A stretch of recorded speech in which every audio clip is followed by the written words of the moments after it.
আমাদের গাড়িতে কিন্তু ওই যে সার্জিস আলম ভাই ছিল, হ্যাঁ, এবং আক্তার ভাই ছিল। ওরা ভাবছিল যে আমাদের এই গাড়িতে মনে হয় তারা আছে, তাদেরকে মেরে ফেলার জন্য তারা এই পরিকল্পিত একটা ইয়া নিয়েছিল। কিন্তু তারা আমাদের এই গাড়ি ছিল, তারা আগে চলে গেছে। এরপর এসে এখানে যখন আমরা থামলাম তখন আমাদেরকে অতর্কিতভাবে মারধর, হ্যাঁ, মানে হামলা করে মেরে চাবিটা নিয়ে জুমার নামাজ শেষ করে আমাদের সার্জিস ভাই এবং নাহিদ ভাই যে গাড়ি তারা অন্য গাড়িতে চলে গেছে এবং নাহিদ ভাইয়ের সাথে যেই সফরসঙ্গী ছিল সার্জিস ভাইয়ের সাথে তারা আমাদের গাড়িতে উঠেছে। আমি কেন্দ্র কমিটির সদস্য, আমাদের গাড়িতে ওঠার পরে গাড়ি রান করেছে আমরা, অপর দিক থেকে একটা বাস এসে আমাদেরকে বাম পাশে চাপ দিয়েছে।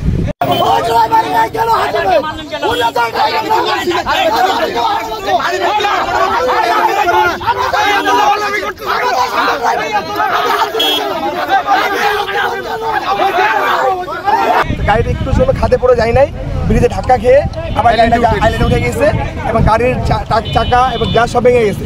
আমরা যখন ড্রাইভারের সাথে কথা বলতে গেছি কেন আপনারা এরকম করলেন, এই বাসের ভেতর থেকে বহিরাগত কিছু লোক আমাদের প্রতি হামলা করার চেষ্টা করে এবং তারা বলে যে আপনারা বহিরাগত আপনাদেরকে আমরা ব্যবস্থা নেব।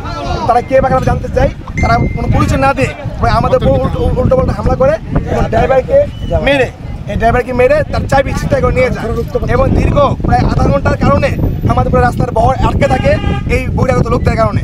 আমাদের যে বিশাল বহর আপনারা জানেন, এই বহর এখন দিনাজপুর যাবে, এই দিনাজপুরের বহরকে আটকে রেখে তাদের অসৎ উদ্দেশ্য বাস্তবায়নের চেষ্টা করেছে। আমরা প্রশাসনকে দাবি করব কে বা কারা অনতিবিলম্বে তাদেরকে দোষীকে গ্রেপ্তার করে এবং তাদের আইন আওতায় নিয়ে আসার জন্য।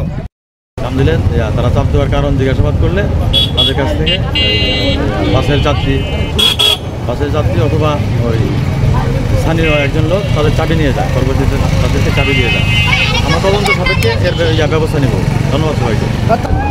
আমরা বলতে পারবো এটা আসলে পরিকল্পিত কিনা না ওই বাসের সাথে ওই তাদের সংঘর্ষের কারণে সেটা বলছে। প্রাথমিকভাবে কাউকে চিহ্নিত করতে পারা গেছে কিনা? প্রাথমিকভাবে তারা একজন লোকের ভিডিও ফুটেজ দেখিয়েছে, আমরা তাকে শনাক্ত করি এবং তাকে জিজ্ঞাসাবাদ করে আমরা বলতে পারবো।